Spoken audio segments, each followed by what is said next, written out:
Happy Hebdo. Happy Hebdo. Le condensé des informations de la semaine. Économie, politique, art et culture, sport, éducation. Le tour de l'actualité nationale et internationale, tous les dimanches à 20h sur Happy TV. Happy TV, l'info commence ici.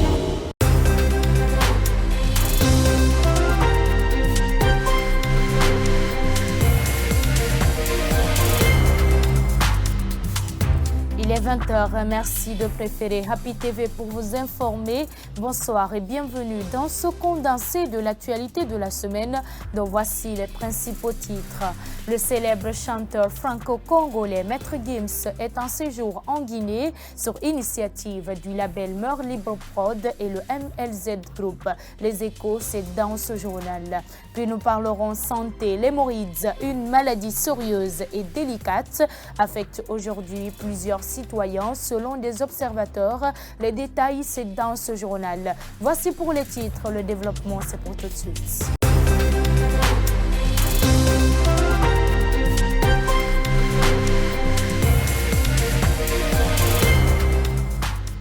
Une fois encore, bienvenue. Tout d'abord, en bref, le célèbre chanteur franco-congolais Maître Gims en séjour en Guinée sur initiative du label Mœurs Libre Prod et le MLZ Group.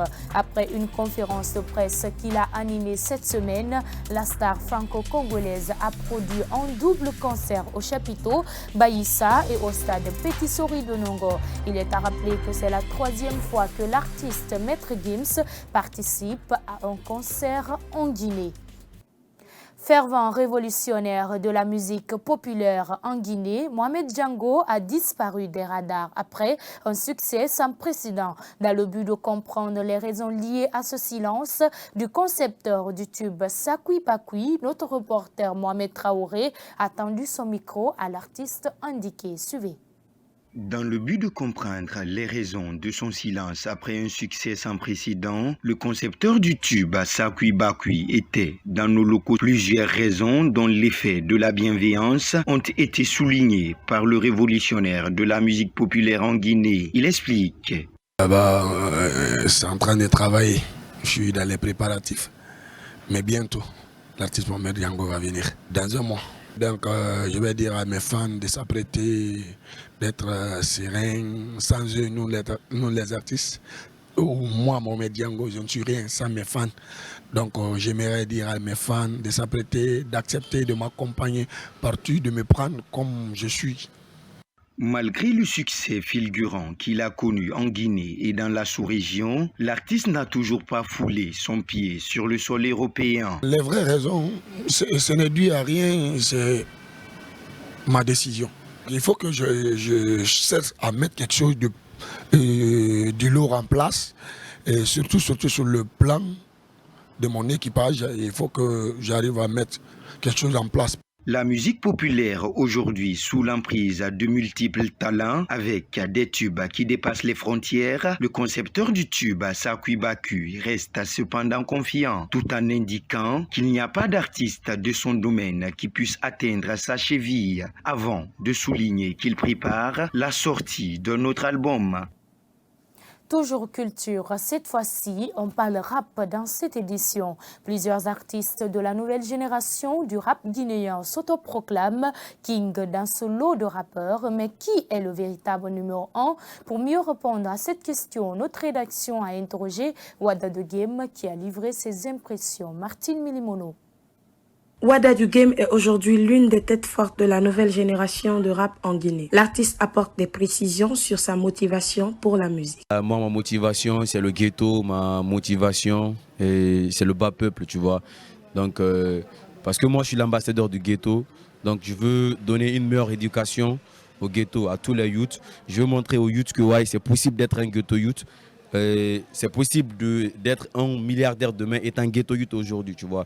Je veux vraiment servir s'ils savent que Wada du Game il vient du ghetto, aujourd'hui il peut s'acheter des grosses voitures et voyager partout où il veut, ils diront que ouais, c'est possible. Nous aussi qui vivons la même chose que lui il vivait, demain on peut être comme il est. À l'image de nombreux rappeurs de la nouvelle génération, l'artiste ne manque pas de clamer être le numéro 1. Et c'est pas que je pense, bien sûr c'est moi le numéro 1 du rap guinéen. En fait le rap guinéen c'est moi. Donc les autres là, c'est des décors, c'est pour embellir le truc, tu vois, non. De base, c'est moi-même le rap guinéen.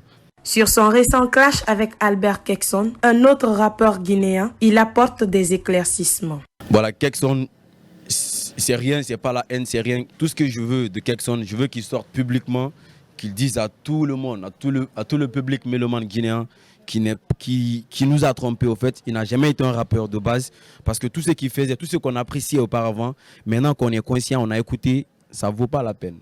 Donc il n'a qu'à travailler, il sort 1, 2, 3 sons. Genre, il n'a qu'à débuter même sa carrière, tu vois, on a sorti quelques sons, quelques nouveaux sons, ou qu'il s'excuse et puis il laisse tomber. C'est tout ce que j'ai à lui proposer. S'autoproclamer meilleur ou roi du game est une habitude pour de nombreux rappeurs de cette nouvelle génération. Mais qui est le véritable numéro 1? L'avenir et les faits nous le diront sûrement.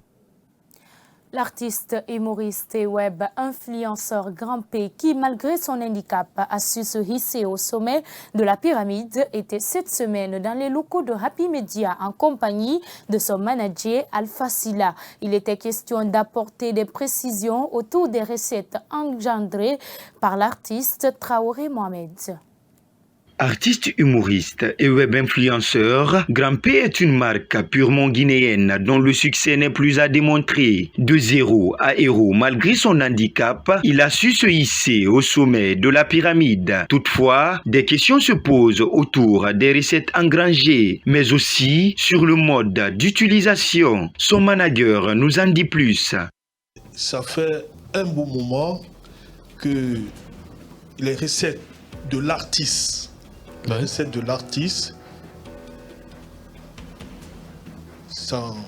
n'y a pas de recette pour l'artiste, ça fait un bon moment. Vous savez pourquoi? Non. Parce que tous les voyages que nous effectuons depuis en 2020, fin 2020 jusqu'à 2023 maintenant, c'est dans le cadre du projet de l'orphelinat. Ok. C'est pas un projet, un contrat de prestation de l'artiste, non? Donc vous voulez nous dire qu'il n'y a pas d'entrée d'argent actuellement? Écoute-moi, si vous remarquez, à chaque voyage, on parle de la fondation. Oui. Vous comprenez? Parce que moi je me dis que le début de carrière de mon artiste, c'était pour réaliser le rêve de mon artiste en faisant un album musical. D'accord. Et vous remarquez, tout le monde le remarque, ça fait combien d'années c'est les mêmes sons? Vous comprenez? Oui. Et j'ai décidé de créer quelque chose pour lui. Même après Grand P, on puisse parler de Grand P. Ouais. C'est quoi ça? C'est la fondation. D'accord.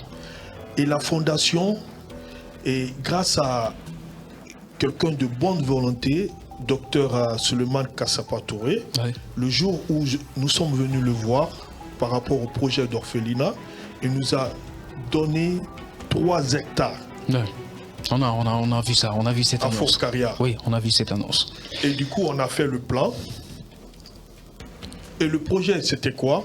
C'est de sortir chercher des bailleurs. Ok. Pour réaliser, financer ce projet. Depuis le début de sa carrière, l'artiste se trouve entre musique et buzz sur la question de sa relation avec l'influenceuse ivoirienne Eudoxie Yao. L'artiste va droit au but. Ah oui, Rocher était là pour moi, parce que je ne peux pas la bouler. C'est une pomme chanson. Ça, c'est une pomme chanson. Revenons sur les différents projets en cours pour celui qu'on appelle désormais ambassadeur Grand P, son manager indique. C'est le 6, le 8 octobre, Inch'Allah, un album humanitaire et à travers 3 activités, un match de gala où il va inviter les grands stars de football africain, un concert VIP pour récolter des fonds, et un concert grand public. Et le 3e jour, ça sera un dimanche. Le matin, il y aura la pause de la première prière au site de l'orphelinat. À rappeler que l'artiste est aujourd'hui la personne la plus suivie en Guinée et l'une des personnes les plus suivies en Afrique, avec plus de 7 millions d'abonnés. Fait de société à présent, le métier de pneumatique, plus important mais moins considéré selon les observateurs, est aujourd'hui un moyen de subvenir aux besoins vitaux, mais aussi une voie à suivre pour des enfants n'ayant pas eu la chance de fréquenter l'école. Pour comprendre les réalités liées à ce métier, notre rédaction est allée à la rencontre d'un maître pneumatique évoluant avec des enfants. Reportage signé Mohamed Saliou Bangoura. Combattre le chômage dans le pays est la préoccupation majeure de beaucoup de jeunes qui embrassent des activités avec l'unique but d'entreprendre. Tel est le cas de ce maître pneumatique qui montre la main à un certain nombre d'enfants que lui-même ignore le nombre exact. C'est Dieu qui m'a aidé parce que de rester avec les enfants, c'est pas facile. C'est moi qui leur donne les étudiations et les formations. Mais dans ce cas, eux-mêmes, je me donne les formations parce que je vois beaucoup de manipulations des enfants. C'est quand tu restes avec les enfants, tu vas connaître ça. Quand même, j'ai des enfants ici, tellement d'enfants, moi-même je ne connais pas, c'est tellement nombreux. Mais il y a tellement de souffrance dans ça. Mais aussi, on ne peut pas laisser dire que comme c'est difficile de rester avec les enfants, on les laisse comme ça. Ça ne les arrange pas. Il faut que toi, ce que tu peux faire pour eux, tu fais fort, tu fais à cause de Dieu, pour que toi, si tu peux les aider à avancer dans son vie. Comme tous les autres hommes de métier, Maître Diallo témoigne lui aussi les risques et les difficultés liées à ce métier. Les difficultés qui dans le métier là, ce que ça nous fatigue le premier d'abord, c'est pour avoir les lieux de place. Ça c'est quelque chose qui est très difficile parce que toujours les places de ça, ce qui est mieux c'est à bord de la route. Et aussi pour avoir à bord de la route, c'est difficile. Et aussi c'est serre.